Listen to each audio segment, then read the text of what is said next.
رفاق قدموا لقدام، هذا رفاق الزلمه، رفاقنا الشباب، تعالوا لقدام هذا، لقدام هذا، قدموا لقدام هذا. ورا الفليكس واللافتات هذا قدموا.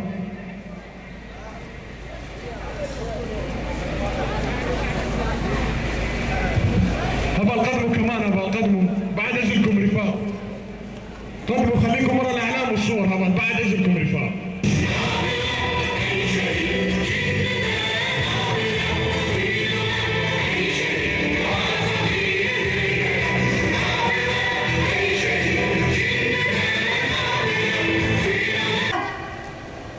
بقصايدها هسه هضل ما هسه شهيدة ما هسه تكو شرع ما هضل سارة وأبين وليلى هضل أبين بقصايا ولا أم حبيب شهيدين آزادية أم ببرتينين أم بجدة والبواب طويلين أم سوبة أم سوزة شرطرة شهيدة جارك دين ودقن هوار وكي وانتظارنا أفكار صلاة هذا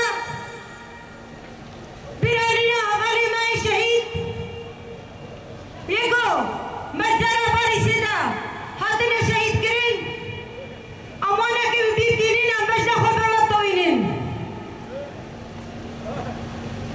هوفيت يا دولة ترك. اسم هيئة أعيان العشائر لشمال وشرق سوريا، أحيي هذا الجمع الكثير الذي يعبر عن روح الشراكة الوطنية والمقاومة التشاركية بين كافة مكونات شمال وشرق سوريا. ونحن اليوم نمر بالذكرى العاشرة لمجزرة باريس الأولى والثانية التي ارتكبت بحق المناضلات والمناضلين الكرد بتاريخ 9 من كانون الثاني لعام 2013 والثانية في 23 كانون الأول لعام 2022، ونستذكر الشهيدات والثوريات الثلاث سارة وروجين وروناهي. وبعد 10 سنوات من المجزرة الأولى ارتكبت المجزرة الثانية بحق 3 ثوار وطنيين كرد